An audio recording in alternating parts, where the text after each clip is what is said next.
통해 우리들의 삶 속에 신앙의 놀라운 반전과 또 상승이 있기를 주님 이름으로 축복합니다. 여러분 가운데 함께하기를 축복합니다.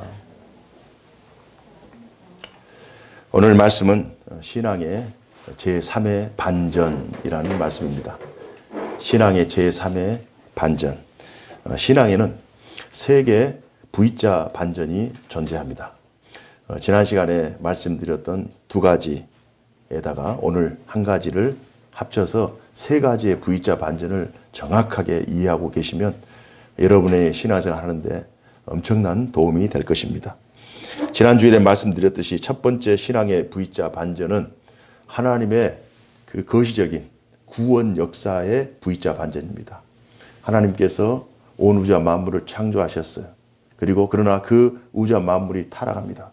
하나님께서 심판하시고 그 심판의 결과로 구약의 1500년의 역사가 계속 진행되면서 계속 다운이 됩니다. 멸망으로 향할 수밖에 없죠. 그때 하나의 반전이 일어나는데 하나님께서 독생자 예수 그리스도를 이 땅에 보내주시고 또 이 땅에 육체를 입고 살게 하시고 우리를 위하여 십자가에 달려 죽게 하시고 그러면서 우리의 모든 죄와 허물을 또 사하시면서 부활하는 놀라운 부활 사건을 통해서 우리가 죄로 인하여 멸망당하는 것이 아니라 예수 그리스도로 인하여 다시 살아나는 영성으로 나아가는 놀라운 귀한 반전이 예수님의 십자가와 부활 사건을 통해서 이루어집니다. 그래서 예수님께서 구약의 그 창조로부터 이어지는 그 멸망의 곡선, 하락 곡선을 예수님의 십자가 죽음을 통해서 다시 반전해서 상승으로 옮겨놓는, 그래서 교회가 세워지고 지금 2000년의 교회 역사가 지금 진행되고 있습니다.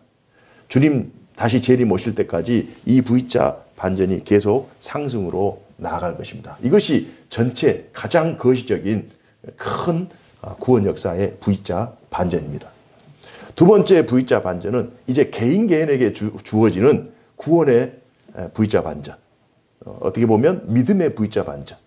이렇게 하나님의 구원 역사가 창조 때부터 계속 진행됨에도 불구하고 되는 과정 속에서도 하락 곡선 중에서도 아브라함을 택하시고 또 이삭을 택하시고 야곱, 요셉, 또 다윗, 보아스 이런 사람들을 통해서 하나님의 구원 역사가 계속 진행됩니다. 그러면서 개인에게 하나님께서 믿음을 통해서 구원에 이르는 구원 역사가 거대한 구속 역사가 진행되지만 각 개인에게 개인마다 믿음의 V자 반전. 어떤 멸망의 상황 속에서도 어려움의 상황 속에서도 실패의 상황 속에서도 예수 그리스도 혹은 하나님을 구원주로 고백하고 믿고 나아가면 그 가운데 놀라운 인생의 구원의 반전이 일어나는 이게 두 번째 V자 반전입니다. 그래서 하나님께서 신자를 부르시고 소명이라고 그러죠. 또 그를 새로 거듭나게 하시고 중생, 또 그 중생을 통해서 회개하게 하시고 회개, 그리고 그 회개를 통해서 오직 하나님이 유일하신 하나님이다 또는 예수 그리스도가 오직 우리의 구원주시다라는 사실을 믿게 하셔요. 그래서 그 믿음을 통해서 하나님께서 그 영혼을 의롭다 하시는 그런 의로움이 이루어지는 것입니다. 칭의. 그리고 그 칭의를 통해서 그 영혼을 양자를 삼는 거죠. 그리고 그 양자된 하나님의 백성은 더 하나님을 닮는 거룩을 향해서 성화의 과정을 믿음으로 나아갑니다. 그 과정 속에 우리가 때로는 넘어지고 때로는 실수하고 때로는 좀 뒤처질 수 있을 때 하나님께서 강력한 구원의 손길로 우리를 끌고 영원한 생명의 길로 나가는 견인의 역사가 있습니다. 그 견인의 결과가 영화라고 하는 거예요. 그래서 이 구원 서정의 9가지의 단계가 하나님의 구원 역사 개개인 두 번째 그 믿음의 구원 역사 반전 속에 다 들어가 있는 거예요. 그래서 소명, 중생, 회개, 믿음, 양자, 칭의, 양자, 또 성화, 견인, 또 영화, 이 9가지의 구원의 그 프로세스가 계속 진행되는 과정 속에 각 개인에게 두 번째 믿음의 구원 역사가 반전이 일어납니다. 그런데 이 세 가지의 마지막 세 가지의 반전은 구원 이후에 우리가 이제 첫 번째 거대한 V자 구속 역사를 충분히 이해하고 각 개인 개인에게 주어진 구원의 그 V자 반전을 경험한 이후, 구원받은 이후에 일어나는 조금 더 거룩해지고 조금 더 주님을 닮아가는, 조금 더 성장하고 성숙하고 우리의 수준이나 우리의 그 믿음의 상태가 더욱더 성장하는 그러한 성화의 과정, 성화의 V자 반전이 날마다 나타나는 거예요. 자, 이 세 가지 이 V자 반전의 성격이 조금씩 다릅니다. 첫 번째, 두 번째 구속사의 반전은 이례적인 거예요. 하나님의 전체 구원 역사, 거대한 구속사의 구원 역사의 반전, V자 반전은 딱 한 번 일어나는 예수 그리스도를 통해서. 온 우주 역사 가운데 딱 한 번, 창조부터 주님이 오는 재림의 날까지, 멸망의 날까지 딱 한 번, 오직 예수 그리스도를 통해서 이루어지는 반전의 역사가 딱 한 번 있어요. 그래서 예수 그리스도 외에 또 다른 반전을 얘기하거나 또 다른 구주를 얘기하거나 다 이단이에요. 다 거짓쟁이에요. 여기에 미혹돼서는 안 돼요. 한 번에 끝나버린 이례적인 사건이에요. 그리고 개인의 구원 역사도 마찬가지입니다.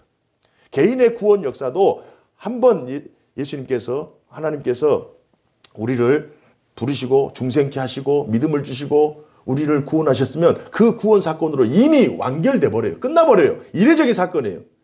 그래서 어떤 이단들은 당신 구원받았습니까? 구원의 확신이 있습니까? 라고 하면서 계속 구원을 물으면서 제2차, 3차, 4차 구원의 불안정성을 막 얘기하려고 해요. 그러나 전혀 그렇지 않습니다. 하나님은 완전하신 하나님이에요.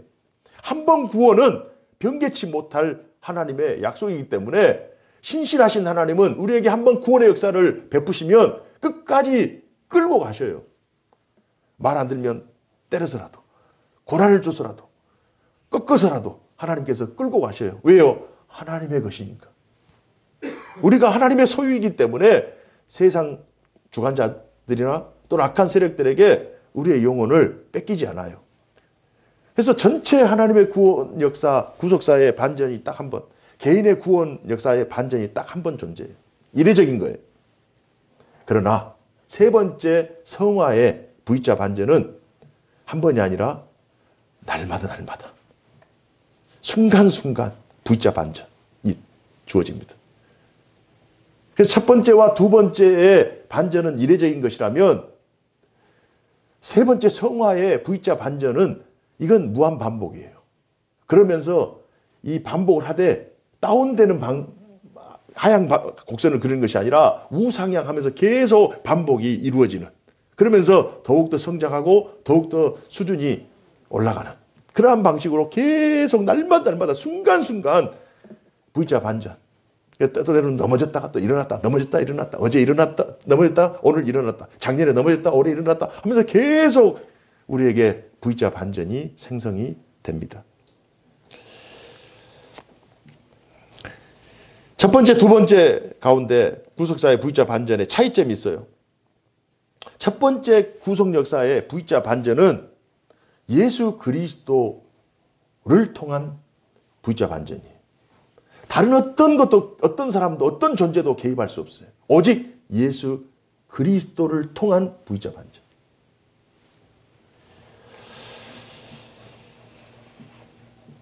그러나 믿음의 반전은 모든 사람에게 주어지는 하나님의 은혜의 반전입니다.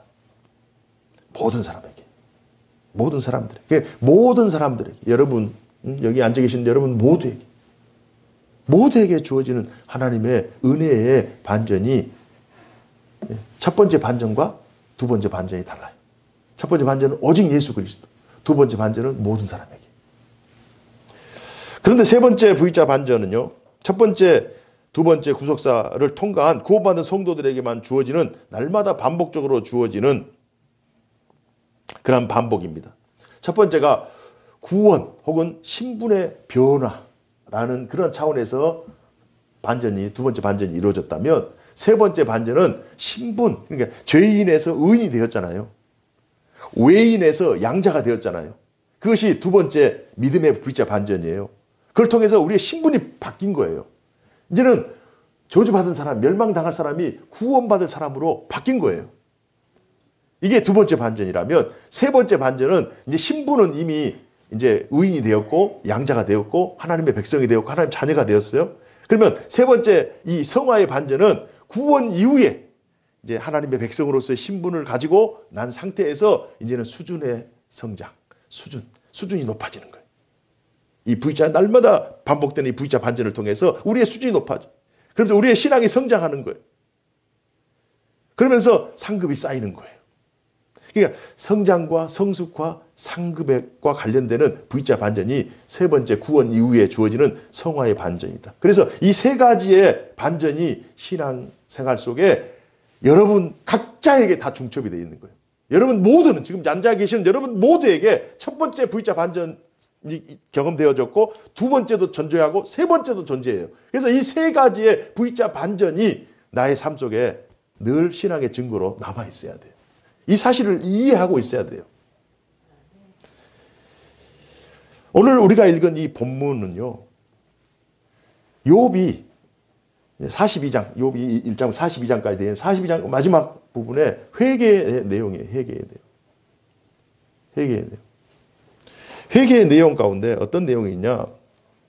욥이 대답하여 이르되 주께서는 못 하실 일이 없사오며 무슨 계획이든지 다 못 이루실 것이 없는 줄 아오니 무지한 말로 이치를 가린 자가 누구니까? 나는 깨닫지도 못할 일을 말하였고 스스로 알 수도 없고 헤아리기도 어려운 일을 말하였나이다 하면서 자신이 하나님 앞에 회개하는 거예요. 그러면서 내가 말하겠사오니 주는 들으시고 내가 주께 묻겠사오니 주여 내게 알게 하소서.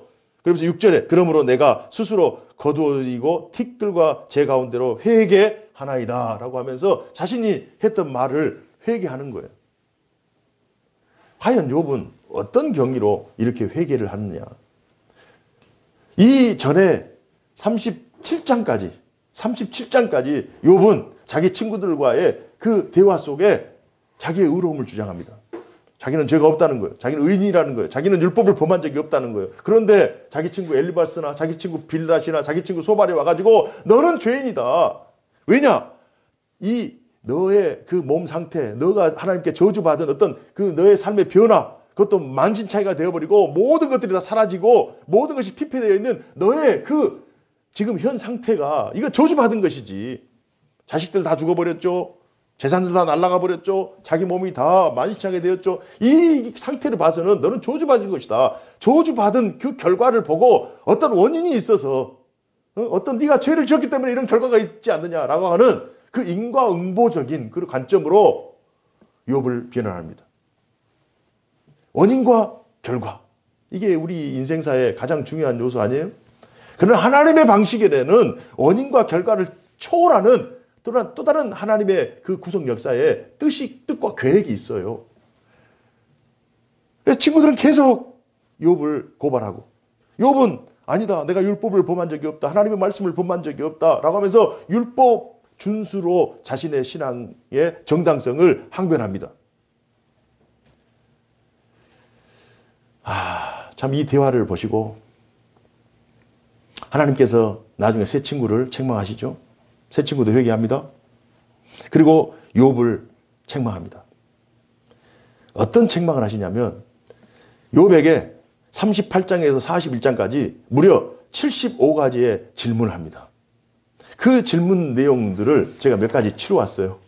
다 읽을 수는 없으니까 여러분 댁에 가셔가지고 38장부터 41장까지 어떤 질문을 하느냐. 야, 네가 그렇게 지혜롭냐? 네가 그렇게 뛰어나고 네가 그렇게 모범적이고 네가 그렇게 의롭냐?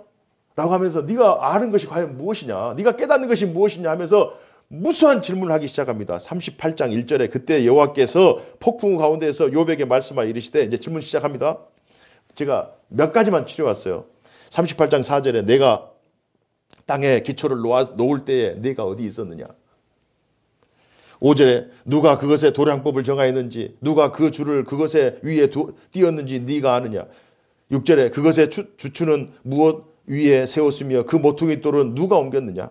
8절 바다가 그 모태에서 터져 나올 때 문으로 그것을 가둔 자가 누구냐? 12절 네가 너의 날에 아침에게 명령하였느냐? 새벽에게 그 자리를 일러 주었느냐? 17절 사망의 문이 네게 나타났느냐? 사망의 그늘진 문을 네가 보았느냐? 18절 땅의 너비를 네가 측량할 수 있느냐? 네가 그 모든 것들을 다 알거든 말할지니라. 29절 얼음은 누구의 태에서 났느냐? 공중의 서리는 누가 낳았느냐? 38절 35절 네가 번개를 보내어 가게 하되 번개가 네게 우리가 여기 있나이다 하게 하겠느냐? 39절 1절 산 염소가 새끼 치는 때를 네가 아느냐? 암 사슴이 새끼 낳는 것을 네가 본 적이 있느냐? 2절 그것이 몇 달 만에 만삭되었는지 아느냐? 그 낳을 때를 네가 아느냐? 라고 하면서 하나님께서 창조하신 전체 만물과 또 그 안에 깃들어 있는 모든 이 세상의 이치를 하나님께서 질문을 통해서 욥에게 폭풍 질문 75가지를 하는 거예요. 욥이 알 수가 있어요? 욥이 모든 걸 깨달을 수 있나요? 그저 율법 조문에 기록한 그 내용을 지키는 것에 급급했던 욥이에요. 하나님은 그 율법 조문에 갇혀있는 하나님이 아니라 그 율법 조문을 초월하셔서 존재하시는 그 하나님의 그 광범위하고 무한하신 하나님, 네가 제발 네 수준에서 깨달은 것을 말하지 말고 네 수준에서 항변하지 말고 내가 가지고 있는 지혜만큼 잘하거라. 제발 대화 상대가 되어달라. 네 세 친구들은 욥을 가지고 어떤 일어난 현상만 가지고 그것을 고발하지 말고 또 욥은 네가 가지고 있는 어떤 테두리 안에서 규범을 지키고 그 규범 준수를 인해서 네가 의롭다 또는 불의하다 이걸 판단 근거로 생각하지 말고 그것을 뛰어넘어서 제발 내 마음을 알아달라. 내 계획을 알아주고 내 생각을 알아주고 내 뜻을 알게 해달라. 그래서 진정한 성장을 통해서 너와 내가 참된 교제의 대상으로 성숙해라. 그래서 욥이 이 사실을 깨닫고요. 5절에 내가 주께 대하여 귀로 듣기는 하였사오나 이제는 눈으로 주를 배움나이다. 자네는 들리는 말씀이 전부였어요. 성경 속에 기록된 하나님의 말씀이 전부였어요. 이 말씀을 잘 지키면 복을 받고 이 말씀을 어기면 저주를 받는 것으로 알고 율법을 준수하는 것이 자신의 삶의 가장 중요한 기준이었어요. 그러나 전에는 들리는 말씀이 전부였는데 눈을 뜨고 하나님께서 이 폭풍 질문을 통해서 이 세상의 끝에서부터 저 끝까지 저 높은 천지 하늘에서부터 저 밑에 있는 그 바닷속의 심해까지 그러면서 그 생물의 창조와 이 자연 만물의 이치까지 이 전체적인 우주 만물을 다스리시고 통치하시는 하나님의 그 무한하신 그 통치 앞에 자신이 무릎을 꿇는 거예요. 주님, 제가 어리석었습니다. 주님, 제가 지극히 작은 자입니다. 주님, 저는 주님 앞에 저의 교만을 회개합니다. 전에는 제가 들리는 말씀을 준수함으로 구원받은 줄 알고 내가 이것을 잘 행함으로 나는 의롭다 생각을 했습니다만 그러나 만물을 다스리시는 그 하나님의 마음을 제가 깨닫게 되니 정말 만물 가운데 깃들어 있는 하나님의 능력을 이제야 알겠습니다. 그러면서 자신의 교만을 회개합니다.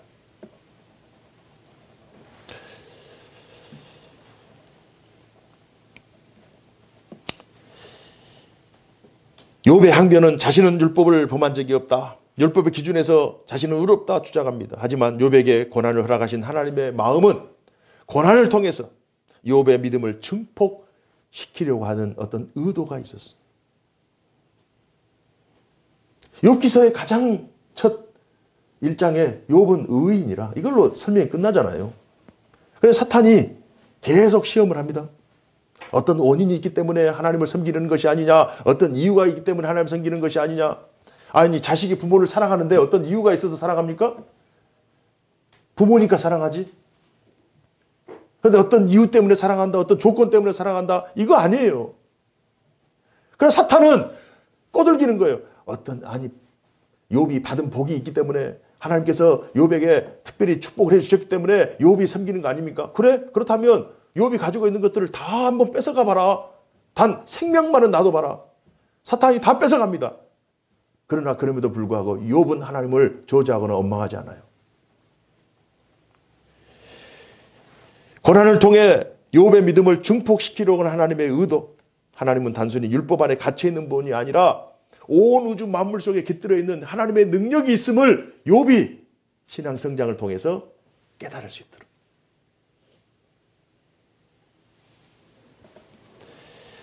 깊은 고난을 통해 하나님과 깊이 사귀고 깊은 하나님의 사랑을 경험함으로 깊이 하나님을 사랑하고 온 우주에 깃들어 있는 하나님의 무한하신 영광을 눈으로 보면서 그 영광 가운데 함께 참여하고, 그러면서 욥을 참된 교제의 대상으로 삼으시려는 하나님의 의도가 욥의 고난 속에 들어가 있는 거예요. 하나님은 욥에게 참 무수한 많은 질문을 통해서, 이런 질문을 통해 너도 나와 대화의 상대, 교제의 나눔의 수준까지 성장하라. 우리가 자녀를 키워보면요, 그 어린 자녀들이 이제 어느 정도 자라나서 어른이 되면 서로 대화의 상대가 되는 거예요. 전에는 마냥 어렸던 자녀들에게, 마냥 도움을 줬던 자녀들에게 나중에 부모가 도움을 받습니다. 그러면서 아버지의 고충, 또 어머니의 그 사랑, 희생, 헌신을 자녀들이 깨달으면서 그때 이제 철이 든다고 하잖아요. 부모가 그걸 기대하는 거예요. 하나님도 마찬가지입니다. 하나님도 고난을 통해서 성도들에게 너 보기 싫어서 내가 너에게 고난 주는다, 이거 아닙니다. 고난을 통해서만 우리는 성장할 수 있어요. 고난을 통해서만 우리는 낮아질 수 있고요. 고난을 통해서만 우리는 깨달을 수 있고요. 고난을 통해서만 하나님의 마음을 깨달을 수 있어요. 이해할 수 있어요. 그래서 더 깊이 이해하고 더 넓게 깨달아서 너와 참된 온 우주 만물을 통치하시는 그 리더십을 함께 공유하기를 원하시는.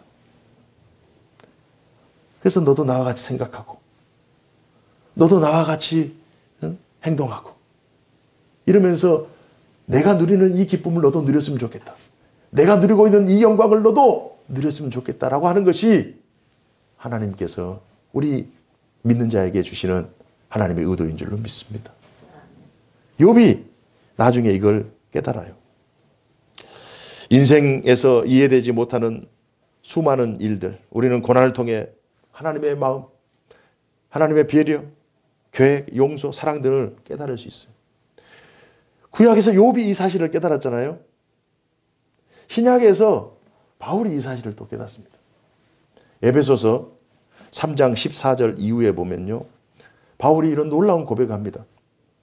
이러므로 내가 하늘과 땅에 있는 각 족속에게 이름을 주신 하나님 앞에 무릎을 꿇고 비나니 그의 영광의 풍성함을 따라 그의 성령으로 말미암아 너희 속사람을 능력으로 강건하게 하시오며 믿음으로 말미암아 그리스도께서 너희 마음에 계시게 하시옵고 너희가 사랑 가운데서 뿌리가 박히고 터가 굳어져서 능히 모든 성도와 함께 지식이 넘치는 그리스도의 사랑을 알고, 예수 그리스도의 뿌리를 받고 넘치는 그리스도의 사랑을 알고 그 너비와 길이와 높이와 깊이가 어떠함을 깨달아 하나님의 모든 충만하신 것으로 너희에게 충만하기를 구하노라. 바울이 이 사실을 깨달은 거예요. 이게 성화의 과정 속에 우리가 어디까지 성장할 것인가, 어디까지 자라날 것인가, 어디까지 깊어질 것인가, 어디까지 넓어질 것인가. 단순히 예수 닮는다는 것이 교회에 출석하는 이 정도가 아니에요. 이것도 물론 소중하지만 우리의 삶 속에 충만하신 하나님의 그 영광과 그 권위와 그 명예와 그 권세 앞에 그것을 깨닫고 만물에 깃들어 있는 하나님의 풍성하심을 너희도 깨달아 알기를 원하는, 이게 신약에서 욥을 통해서 교훈하시기를 원하시는 하나님의 의도였고, 신약에서 바울을 통해 하나님께서 깨닫게 하시는, 성도들로 하여금 깨닫게 하시는 그 하나님의 기대인 거예요.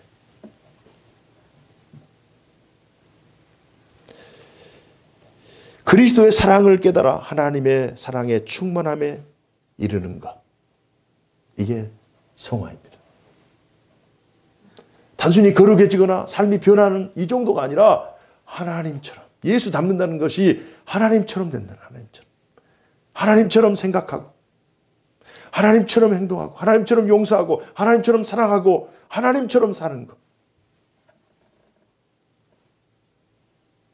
그래서 우리가 작은 예수가 단순히 예수님의 제자가 아니라 예수님처럼 사유하고 예수처럼 사는 것.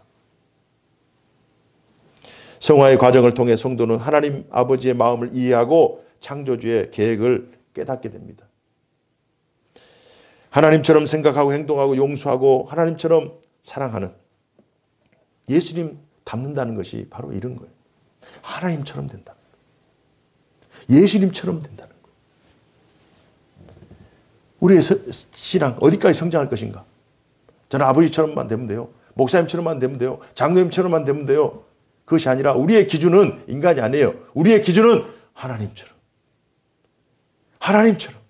하나님처럼 온 우주 만물 속에 깃들어 있는 그 자연의 모든 깨달음, 이치를 깨닫고 어떤 행동을 할 때나 어떤 말을 할 때나 어떤 생활을 할 때 내가 과연 예수님이라면, 내가 과연 하나님이라면 우리는 하나님의 대리자로서 어떻게 행동할 것인가, 어떻게 말할 것인가가 결정되는 거예요.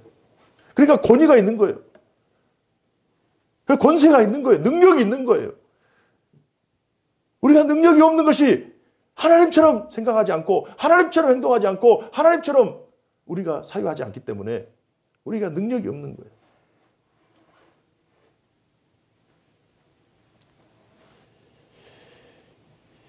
제가 보는 드라마 중에 한 드라마가 월수금 화목토라는 드라마가 있어요. 혹시 보십니까? 월수금 화목토.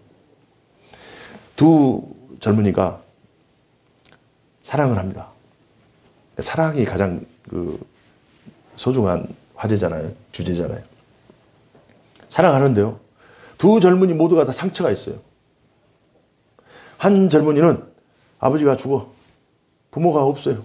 그래서 그 형제 집에서 이모 집인가 하여튼 여기서 길러줘요. 고모 집인가. 거기서 길러지기 때문에 늘 너는 가만히 있어. 너는 가만히 있으면 튀는 행동하면 안 돼. 너는 말을 하면 안 돼. 알아도 모른 척. 그렇게 살아. 그렇게 하면서 상처가 엄청나게 많아요. 그래서 오픈하지 못해요. 표현을 하지 못해. 감정 표현을 못해. 나중에 이제 판사가 됩니다.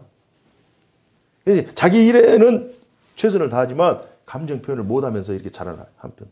또 한 여자분은 고아원에서 자라요. 그래가지고 이 대기업의 프로젝트가 어떤 프로젝트가 있냐면 그 기업의 양녀가 돼서 다른 기업과 혼인하는 프로젝트에 선발이 돼가지고 그 프로젝트 13년 동안 훈련을 받습니다. 모든 것이 다 탁월해요. 그러나 그 마음속에는 사람들이 나를 다 이용하려고 한다. 사랑이 없는 거예요. 이 두 사람이 만나서 이제 서로 사랑을 하기 시작합니다. 왜냐하면 이 다른 사람은 다 이 여자를 이용해 먹으려고 접근하는데 이 남자는 그렇지 않거든요. 그리고 이 남자는 다른 사람은 다 불편하다고 생각하고 오픈을 하지 않는데 이 여자를 만나면 오픈이 되는 거예요. 하나 둘씩. 왜요? 진실한 마음을 통해서. 그러면서 하나 둘씩 서로 알아가는 거예요. 하나 둘씩. 그러면서 질문을 하는 거예요. 질문을 남자가 여자에게 궁금한 것에 대해서 400 몇 가지를 적어서 질문을 하는데 몇 번 질문하다가 그냥 내려놓습니다. 왜요? 진실을 알았기 때문에. 그러면서 앞으로 당신과 내가 서로 긴밀하게 서로 대화하고 교제하며 하나가 될 수 있도록 서로 함께 노력하자. 이렇게 하면서 계속 드라마가 지금 진행 중입니다. 결론은 어떻게 날지 몰라요. 서로 알아간다는 것. 우리가 하나님을 알아간다는 것. 어디까지요?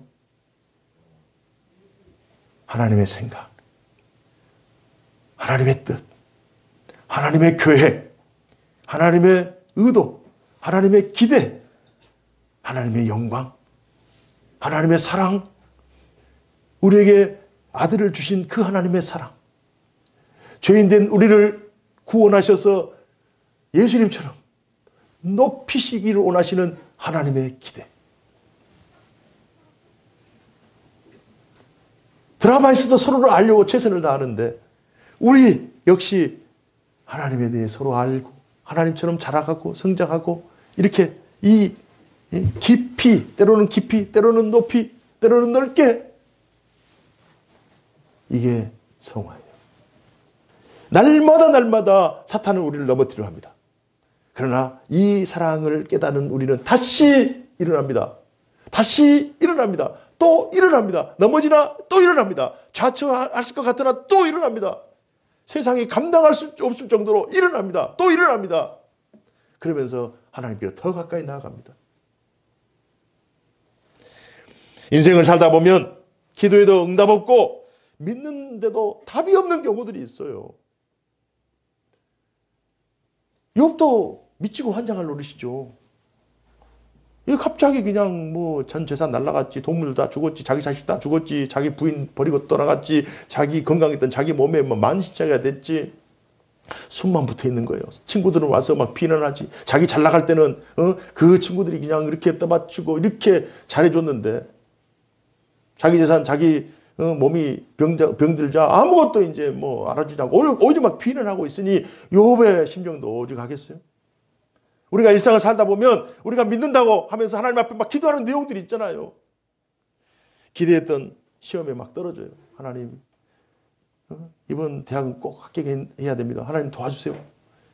기도하고 하나님 이번만 도와주면 제가 진짜 저 인생을 다 드리겠습니다. 해도 막 떨어지고 막 금식 기도하면서도 부모님들 막 이렇게 하는데도 막 안 돼. 자식들이 막 빗나가고 안 돼.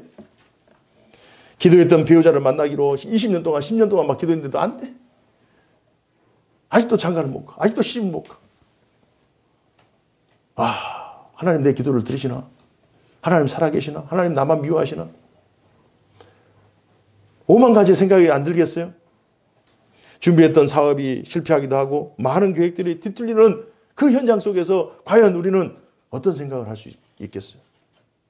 그때 하나님께서 그 고요한 시간에 하나님께서 찾아오셔서 욥에게 행했던 폭풍 같은 질문을 합니다. 야, 네가 지금 가지고 있는 네 질문이 너에게는 전부인 것 같지만 한번 고개를 돌아봐라. 과거를 한번 돌아봐라. 한번 다른 사람을 한번 봐봐라. 하나님은 완전하신 하나님이다. 하나님이 합력하여 선을 이루시는 하나님이시다. 하나님은 너가 거꾸로 떠서 그곳에서 완전히 망하는 것을 원치 않으시는 하나님이시다. 하나님은 너를 반드시 도우시고 하나님은 너를 반드시 승리하게 하시는 하나님이시다. 지금은 과정이다. 결과는 합력하여 선을 이루신다. 하나님은 능력을 주신다. 하나님은 너와 함께 하신다. 그 음성을 우리가 들어야 돼.